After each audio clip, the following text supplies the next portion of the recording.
Boa tarde, irmãos. Mais uma vez aqui nos encontrando para vivenciarmos mais uma palestra de hoje na nossa Casa Espírita Despertar da Consciência. Hoje teremos a presença da irmã Cleo através das redes sociais, ela que faz parte do nosso Centro Espírita Despertar da Consciência de Triunfo, que vai nos trazer uma palestra com o tema Didática Divina, aonde ela vai falar um pouco sobre como Deus, a partir da direção de Jesus, nos leva ao aperfeiçoamento.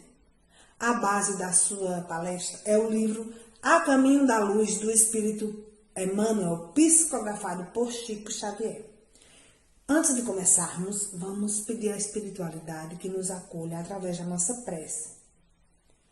Pai de amor e bondade, amigos espirituais da nossa casa, nosso irmão Abdu, pedimos nesse momento que se façam presentes aqui nas casas dos nossos irmãos que vão ouvir essa palestra, para que eles possam abrir a sua mente, vivenciar o Evangelho do Senhor e trazer essa mensagem também para todos os irmãos. Coloca na nossa irmã as palavras simples e esclarecedoras na sua mente para que ela possa nos transmitir da maneira mais simples e que possamos entender e vivenciar essas mensagens que ela vai nos trazer hoje.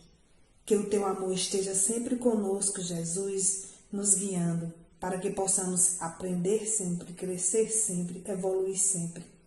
Que assim seja. Queremos pedir aos irmãos que desejarem colocar o seu copo com água ao lado do seu celular, do seu notebook, do seu aparelho que está assistindo essa palestra, para que possamos entrar sempre em harmonia e que possam tomar a sua água, que será fluidificada pela espiritualidade. Uma boa palestra a todos. Agradecemos essa oportunidade de estarmos aqui para falar um pouquinho sobre o Evangelho de Jesus. Que o nosso Mestre se faça presente, nos envolvendo nas energias de amor. E que os nossos guias e protetores espirituais nos fortaleçam para que possamos construir juntos essa compreensão da nossa proposta de hoje, que é falar um pouquinho sobre a didática divina, não é?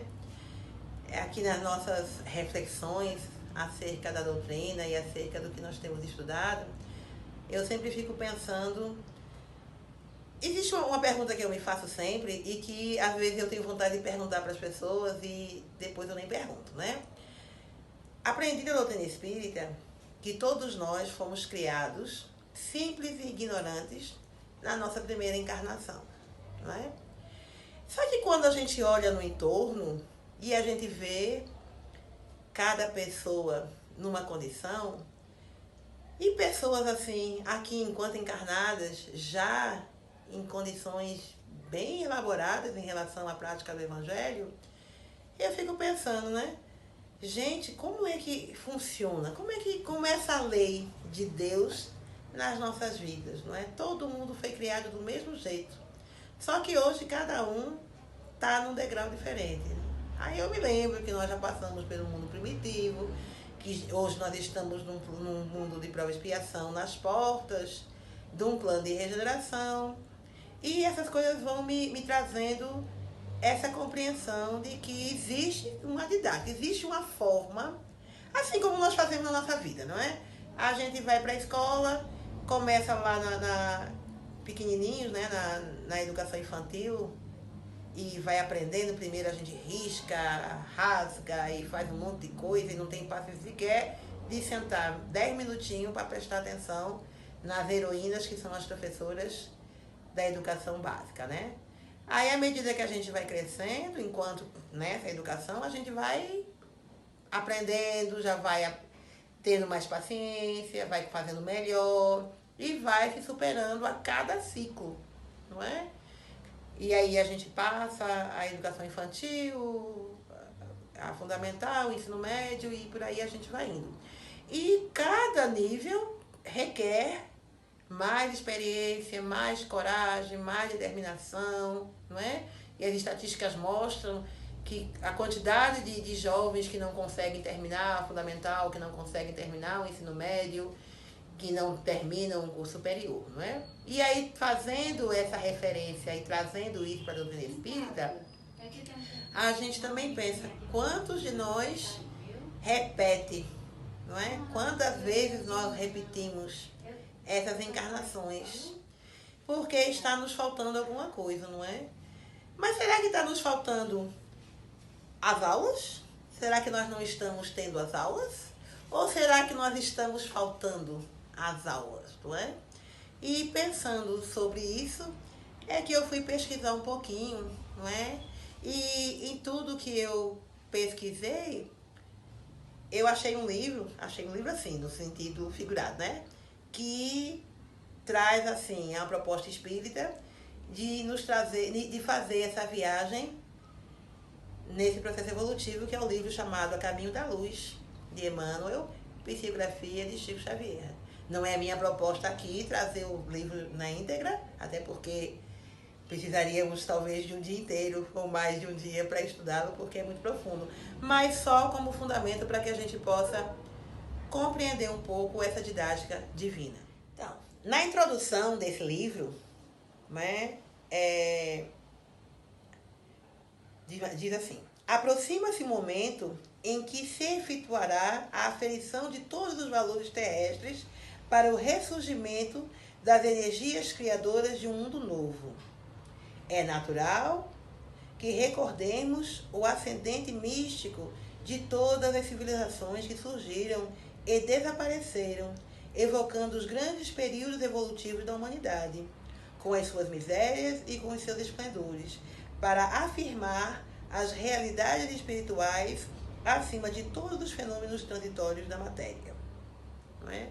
Então, quando a gente pensa nesse caminho, né, nessa elaboração, né, da nossa encarnação, a gente olha lá atrás, né, quando a gente se lembra que fomos criados simples e ignorantes, e lembramos da nossa primeira encarnação enquanto espíritos primitivos, né, mundos primitivos lá atrás, não é?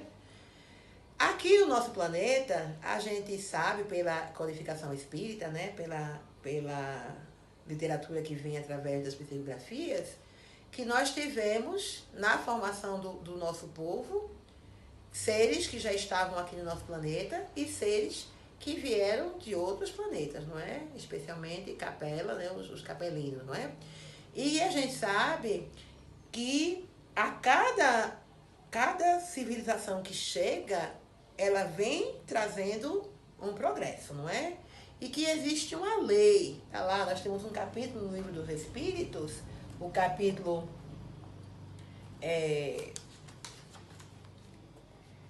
8º, né, que fala da lei do progresso. E na pergunta 778, Kardec pergunta: o homem pode retrogradar para o seu estado natural? Não. O homem deve progredir sem cessar e não pode voltar ao estado de infância. Se ele progride, é que Deus assim o quer. Pensar que ele pode retrogradar para a sua condição primitiva seria negar a lei do progresso. Então a gente não volta. O espírito, ele não retroage, ele não volta atrás. Quando a gente olha no entorno, a gente vai ver que todo mundo progrediu. Mas que cada um está no degrau. A doutrina espírita também nos traz isso, não é? Kardec, juntamente com o amparo dos espíritos superiores, nos traz uma escala espírita, mostrando que existem uma infinidade de espíritos, cada um num degrau. E desde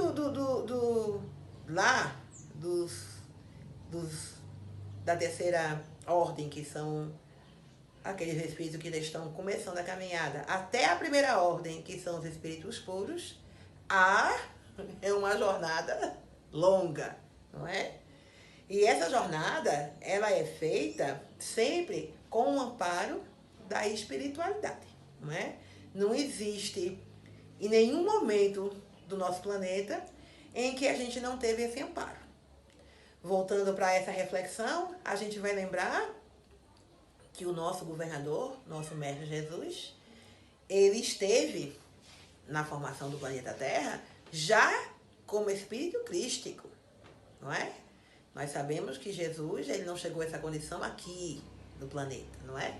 Quando ele chegou à condição de espírito crístico, ele começou a participar, junto com tantos outros espíritos, na elaboração de outros planetas. E assim ele vem lá, sei lá quantos bilhões de anos, na criação do planeta. Não é na criação da raça humana, na criação do planeta. Ele vem a ajudar na criação do planeta Terra.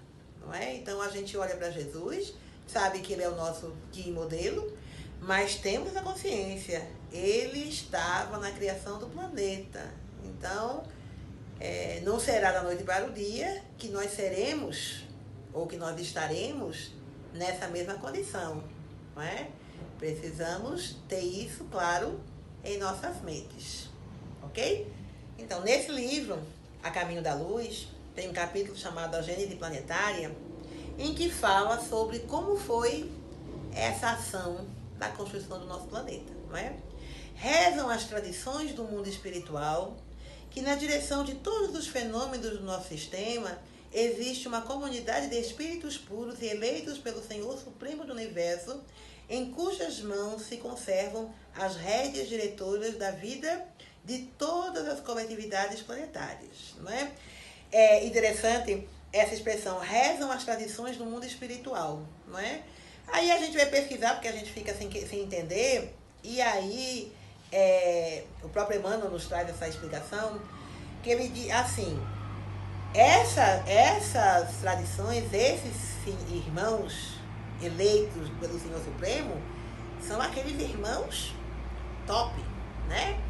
Primeiro grau, espíritos puros, não é?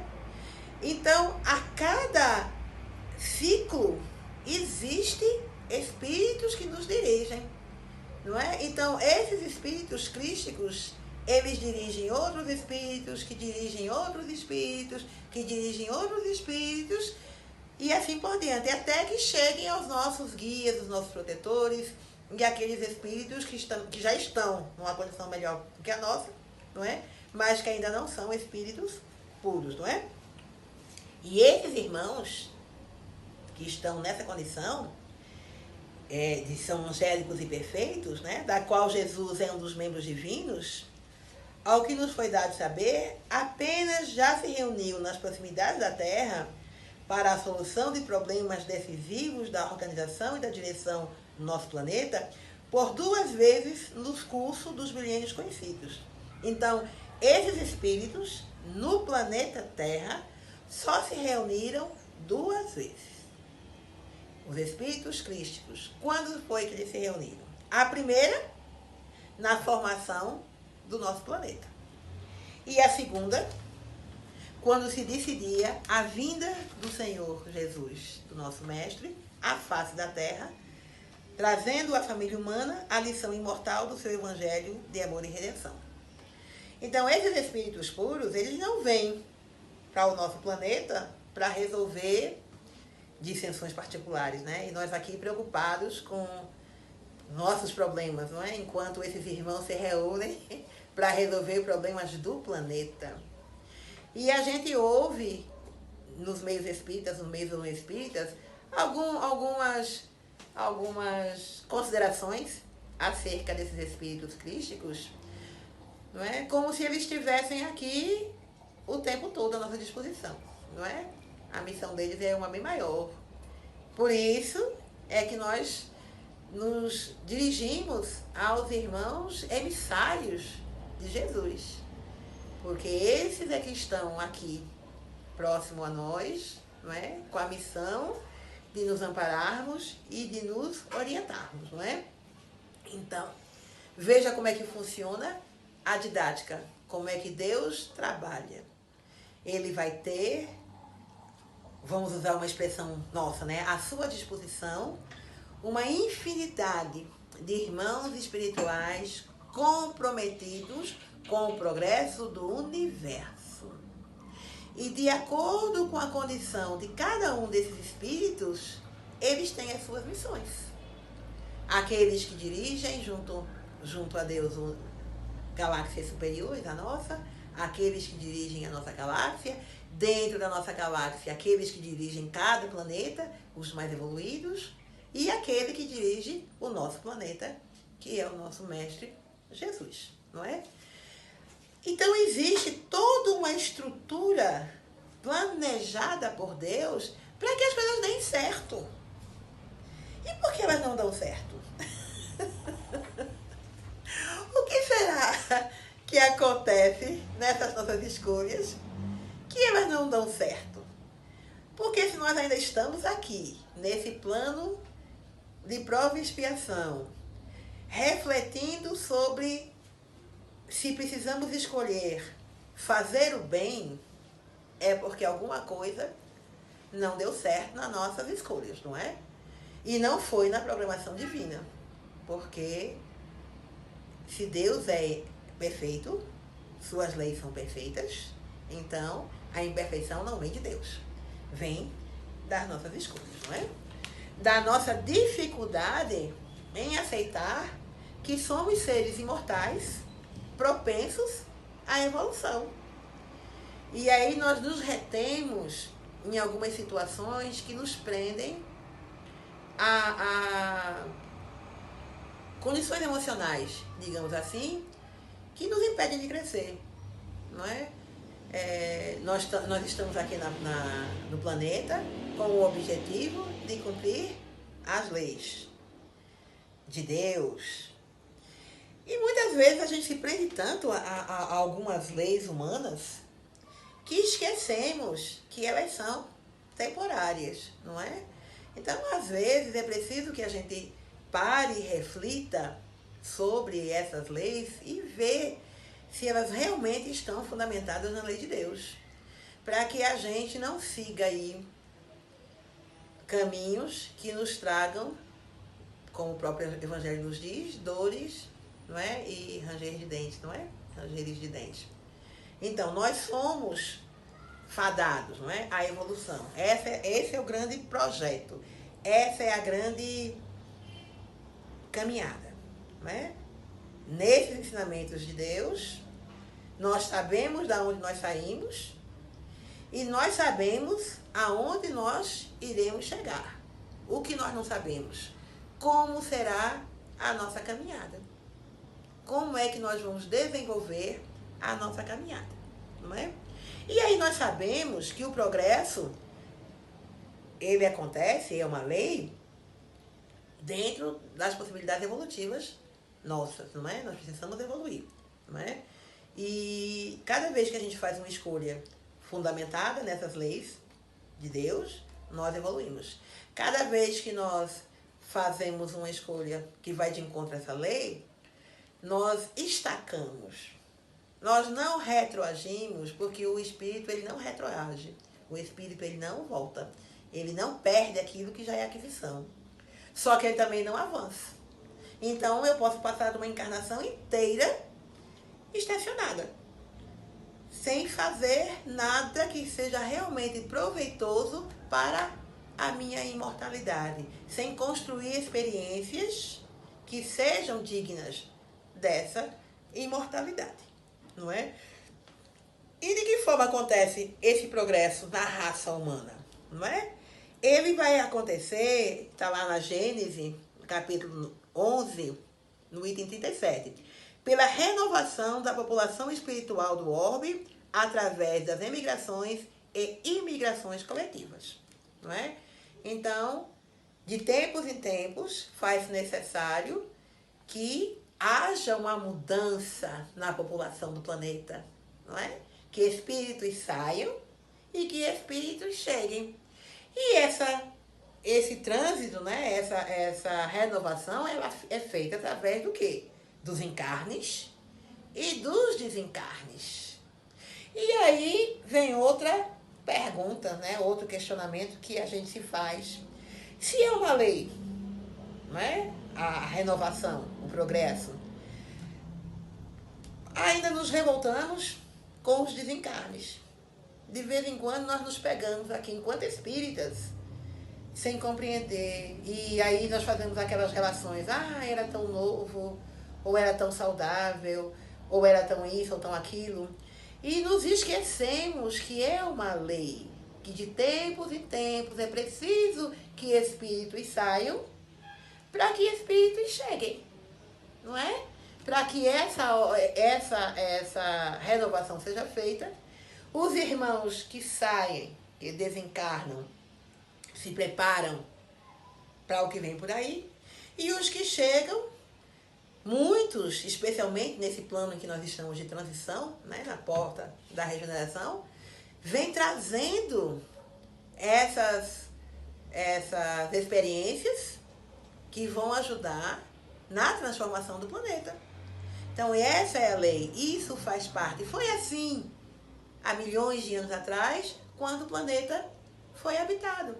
Tínhamos aqui 2 raças que eram características do planeta e vieram 4 raças de fora, né, para trazer um melhoramento ao que aqui já se tinha, não é? Então, na miscigenação, na mistura dessas raças, os que vieram de mundos superiores, trabalharam as suas imperfeições e tiveram a oportunidade de voltar para os planos superiores, para os mundos superiores, e ajudaram para que o nosso planeta crescesse, não é? E dentre esses povos que nós tivemos aqui, né, nós temos aquele que para nós é um mito, não é? Que eu vou usar a palavra mito, não sei nem se é apropriada, mas eu vou usar, né, de Adão e Eva, e que a gente sabe que não era Adão e Eva, mas que era uma raça, né, a raça adâmica, que é a raça que veio de Capela, com essa proposta. Eram seres que já tinham uma elevação grande para um plano, já chegaram a uma elevação, o mundo que eles viviam chegou a uma elevação, o mundo que eles viviam chegou a uma elevação, mas eles não chegaram. Aqueles espíritos que não conseguiram acompanhar o progresso do planeta, o que aconteceram? Tiveram que ir para um planeta inferior. Então, Capela passou por um plano de regeneração, e aqueles capelinos que não tiveram a condição de continuar em Capela, vieram para o planeta. Nos ajudaram a progredir e voltaram para os seus planetas. Ou alguns ainda se encontram por aqui, porque por alguns motivos, né? Por ainda estarem na tarefa e tantas outras questões que a gente não vai entrar, porque aí é outra palestra, não é? A nossa preocupação é só para a gente não perder o foco. E assim, dentre esses povos, cada povo habitou uma região do planeta, não é? E esses povos ajudaram para que o planeta desse uma impulsionada. Então, com essa renovação que teve naquele tempo, lá atrás, o que houve? O planeta progrediu. E então, de tempos em tempos, esse progresso acontece. Por quê? Porque o nosso objetivo é evoluir, não é? Mas evoluir em quê? Nós sabemos que nós temos 2 vertentes, não é? Nós temos a intelectualidade e nós temos as virtudes. Se a gente só cresce na intelectualidade, a gente vai andar assim, ó, em círculos, né? Porque a raça só foi de um lado. Se a gente crescer nas virtudes, vai ser esse círculo para cá. Então, as reencarnações são necessárias, porque nós precisamos crescer em intelectualidade e em virtudes. E essa é a proposta, que a cada encarnação a gente adquira novos conhecimentos e desenvolva novas virtudes, aprimore aquelas que nós já temos, até que nós tenhamos adquirido todas as virtudes necessárias para habitarmos um plano de regeneração. Por quê? Porque no plano de prova e expiação, o mal ainda é uma constante. A gente ainda vê algumas situações e muitas vezes a gente é agente dessas situações. Nós somos agentes de situações de injustiça, né? de violência, de opressão, não é? E muitas vezes nós é quem sofremos essas ações, não é? Porque o mal ainda é uma constante no nível em que o planeta Terra se encontra. Entretanto, no plano de regeneração, que é o futuro do nosso planeta, o mal já não é visto como uma coisa comum. O bem é a maioria, o bem é a postura. Então essa é a nossa proposta de praticarmos esse bem. E aí, à medida que a gente vai compreendendo esses ensinos, a gente vai percebendo o quê? Que ser uma pessoa boa e fazer o bem são duas coisas distintas. Porque ser é um estado, o próprio verbo diz, ser, né? É um verbo de estado. Eu sou, não é? Então a pessoa que é uma pessoa boa, que tem a bondade, a benevolência, essa virtude, ela faz o bem sempre. É esse amor incondicional que Jesus nos traz, que é fazer o bem sem olhar a quem. Já nós que estamos aí na nossa caminhada, a gente faz o bem quando a oportunidade aparece. Mas às vezes a gente não faz, porque não simpatiza, ou porque não é o nosso dia, ou porque naquele dia não estou com o meu melhor humor. E aí eu escolho não fazer o bem. Não é? E cada vez que eu faço uma escolha dessa, eu estou indo de encontro a essa lei. E aí vem a reparação. E aí, quando vem essa reparação, aí eu faço, meu Deus, Deus não está me vendo.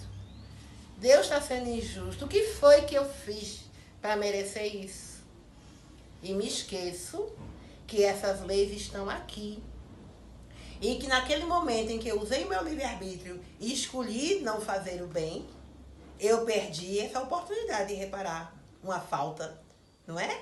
Uma ação no bem cobre 1 milhão de pecados. Cada vez que eu tenho uma ação no bem, eu estou ali reparando, eu não sei que tamanho de quantidade de reparação eu estou fazendo.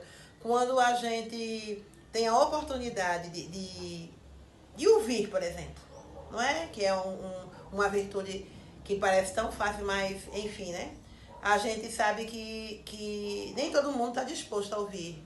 As pessoas preferem mais falar do que ouvir. Especialmente quando elas vão ouvir sobre questões que elas não aprovam. Por exemplo, uma pessoa vem conversar, duas pessoas estão conversando. E na nossa inferioridade, não é? A gente já julga e condena. Então a pessoa vem e a gente já acha que sabe sobre o que ela vai falar. Então ela está falando e a gente está julgando. Será que a gente está ouvindo o que ela está falando? E parar para ouvir não demanda energia, não demanda dinheiro, não demanda nada. Demanda o quê? Amor. É você parar e ouvir. Como a gente faz com as crianças. Quem tem criança em casa, quem convive com criança, eles vêm pra gente com umas coisas assim tão fora do normal, e a gente para, e a gente ouve com uma paciência, e acha graça, e se diverte. E não acha que é uma belezeira, não acha que é uma besteira, não acha que é uma bobagem. Pelo contrário, a gente se encanta com a sapiência daquela criança. E aí Jesus nos diz que nós devemos ser como crianças, aí essa oportunidade de ouvir o outro como a gente ouve. E as crianças nos ouvem. Às vezes a gente para conversar com a criança e elas ficam assim prestando atenção e nos ouvem com uma atenção que muitas vezes os adultos não nos dedicam. Então é uma oportunidade, não é? Que nós temos de ouvir e que nós não exercemos. E são essas oportunidades que nós temos que nos fazem evoluir. Cada vez que a gente percebe essa bondade divina na nossa vida, a gente está percebendo essa oportunidade de evoluir. Não é? Então, nessa didática, nesse ensinamento do mestre, não está escrito, ó, no dia tal, vai alguém bater na sua porta, vai lhe pedir uma ajuda e você vai ajudar. Não.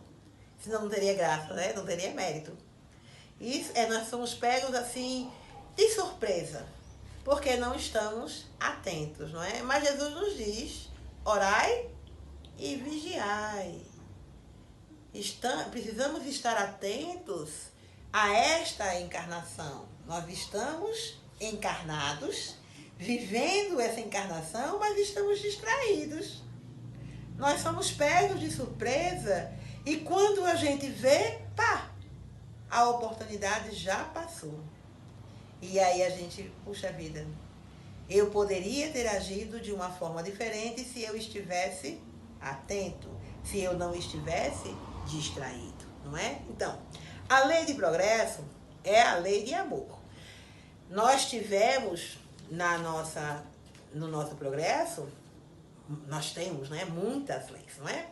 Antes de Jesus, nós tivemos um outro momento no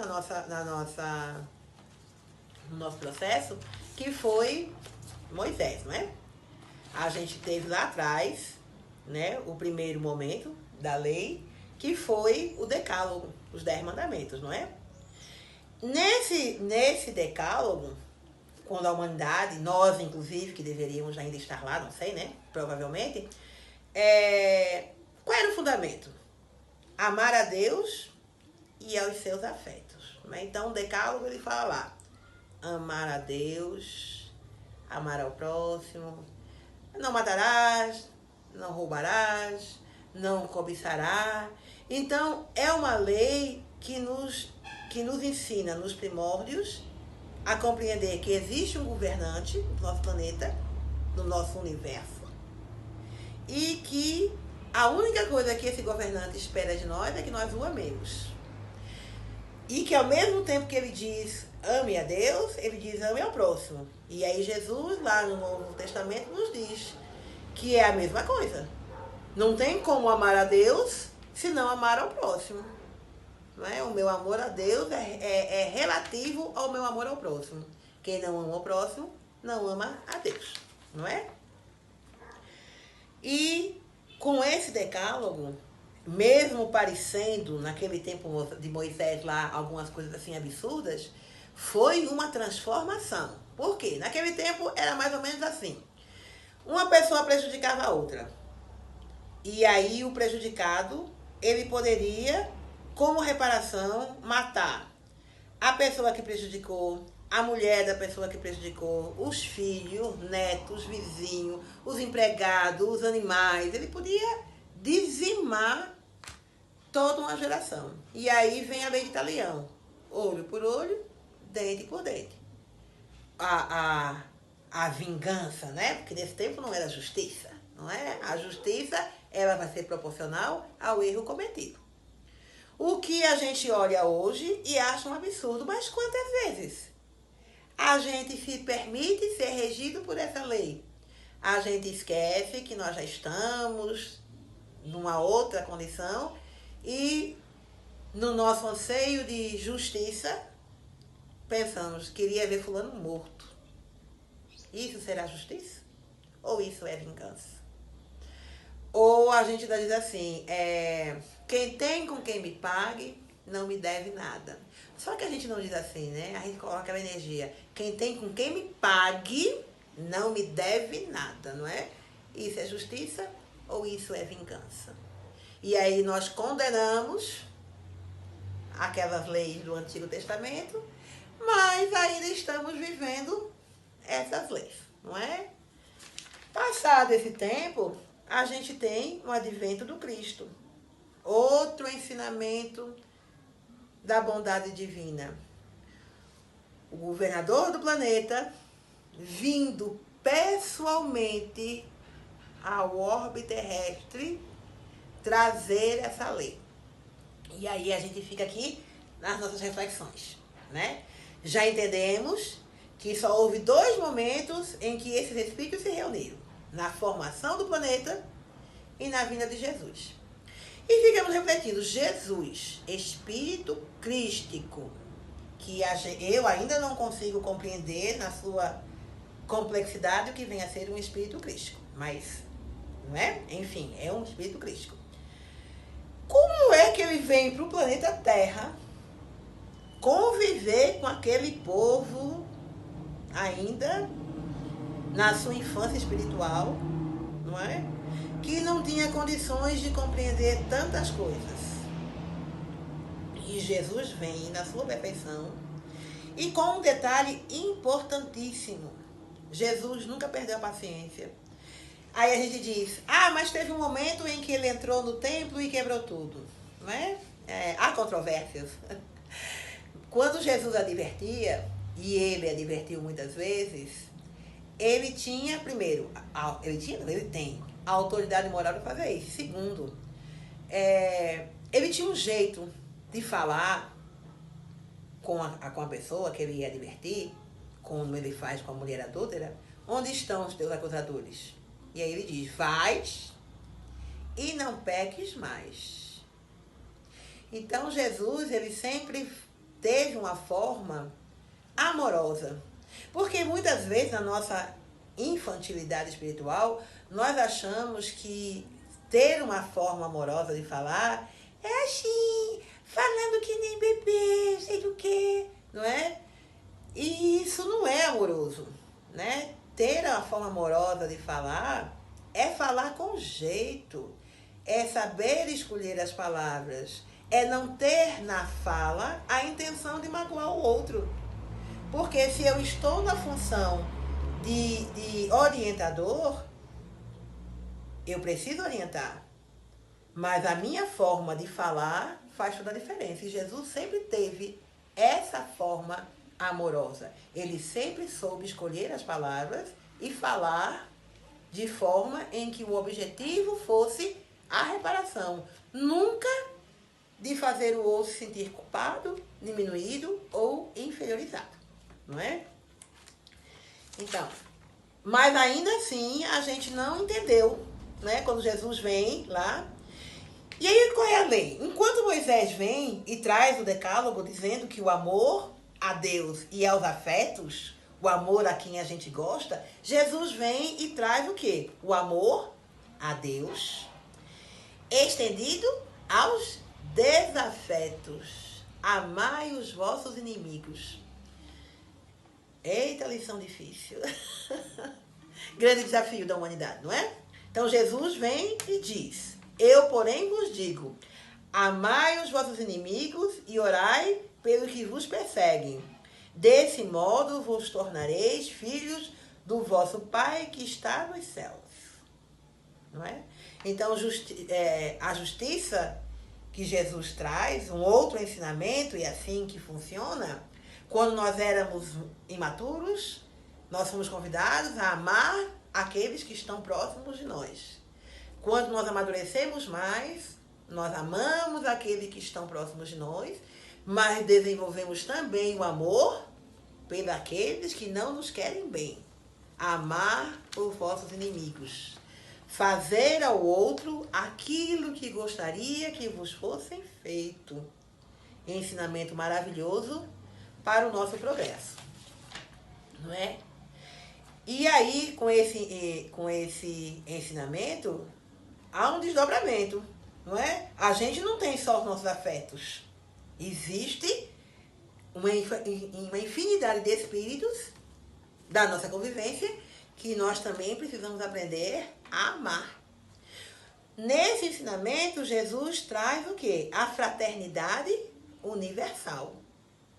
E traz também a compreensão de por que nós ainda estamos aqui, que é a minha grande questão, não é? E é por isso que eu tenho refletido tanto.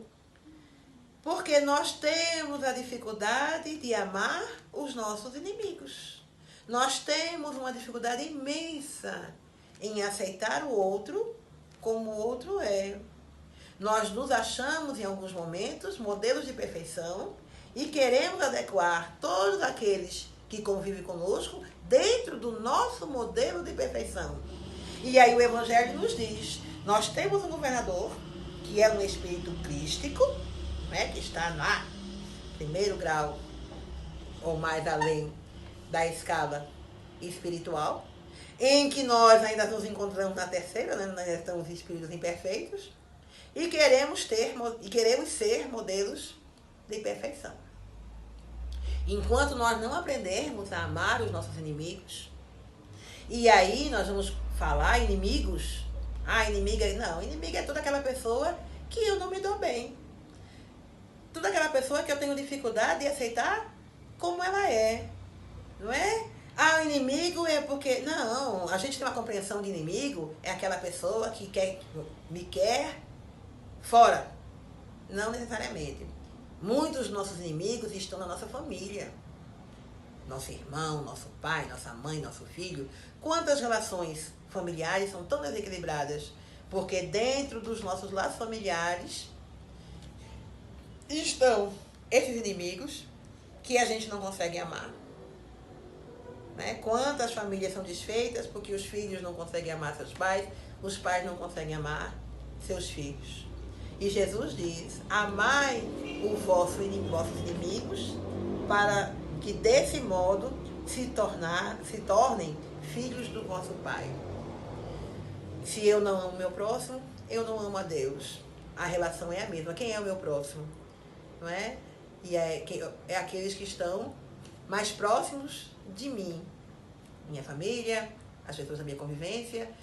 Não é? Mas muitas vezes, uma pessoa que eu nunca vi na vida, e eu olho e não gosto.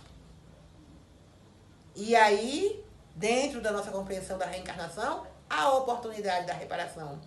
Mas porque eu estou distraída e desatenta, eu vou alimentar o meu ego. Eu não gosto. E perco a oportunidade da minha reparação. De exercer ali este amor, essa oportunidade de crescimento. E cada vez que a gente tem isso, cada vez que a gente percebe isso, a gente acorda e vê que o planeta, ele é dirigido de uma forma lógica. O planeta não, o universo, né? E que se a gente está vendo, se está nos faltando essa compreensão, é porque a nossa lógica não está compatível com a lógica divina, não é? Na introdução da Gênese, o Espiritismo não encerra mistérios nem teorias secretas. Tudo nele tem que estar patente, a fim de que todos possam julgar com conhecimento de causa cada coisa. A fim de que todos possam julgar com conhecimento de causa. Cada coisa, entretanto, tem que vir a seu tempo, para vir com segurança. Generalidade e concordância no ensino, esse é o caráter essencial da doutrina, a condição mesma da sua existência. O Espiritismo, ele tem como proposta educar. A doutrina espírita, ela não é salvacionista. Ser espírita ou estar na seara espírita não é passaporte para o mundo celeste, nem é passaporte para salvação. Outra palavra que nós gostamos de usar aqui. Ser espírita é se esforçar no processo de transformação interior. É compreender que tudo vem a seu tempo. Que nós fomos, sim, criados simples e ignorantes. E que se hoje nós nos questionamos e não compreendemos porque é que um está num degrau e outro está no outro degrau, é porque nós estamos muito preocupados em nos comparar com o outro e esquecendo que nós precisamos nos comparar conosco mesmo. Como é que eu estava ontem e como é que eu estou hoje? Eu continuo repetindo as mesmas posturas que eu repetia na minha adolescência, na minha juventude? Será que hoje eu posso dizer que eu estou entrando na maturidade espiritual? Que é o quê? Amar mais do que ser amado? Oração de São Francisco. Que eu possa amar mais do que ser amado. É isso que nós somos convidados. Essa é a grande didática divina. É isso que os espíritos superiores fazem o tempo todo. Nos amam mais. Nos amam tanto que cada um de nós, individualidades do planeta Terra, individualidades no universo, tem um guia espiritual comprometido com a nossa evolução. Que amor maior do que esse? Um Deus preocupado com cada individualidade, permitindo a cada ser ter alguém ali presente, lhe orientando, lhe conduzindo no caminho do bem. Será que existe amor maior do que esse? E nós aqui preocupados com questões tão mínimas e que não vão, na prática, nos levar para frente. O grande desafio da humanidade é esse caminho de luz. Nós estamos a caminho da luz. não é? Nós somos seres, filhos de Deus, que temos luz. E a nossa luz está ofuscada pelo nosso orgulho, pela vaidade, pelo egoísmo e por tantas outras imperfeições. E cada vez que nós compreendemos que nós estamos nesse caminho e que precisamos acelerar os nossos passos, porque é chegada a hora, estamos à porta da regeneração, e que nós, compreendo eu, não gostaríamos de voltar a outro planeta de prova e expiação. Mas a escolha está nas nossas mãos, que a gente possa se fortalecer, que a gente possa estudar e amar. Amai-vos e instruí-vos. E estudar não com o intuito de saber mais, mas estudar com o intuito de conhecer mais, de se conhecer melhor e de poder colocar em prática essas máximas do Cristo. Que o amor sempre seja o nosso caminho. O amor é o caminho da luz.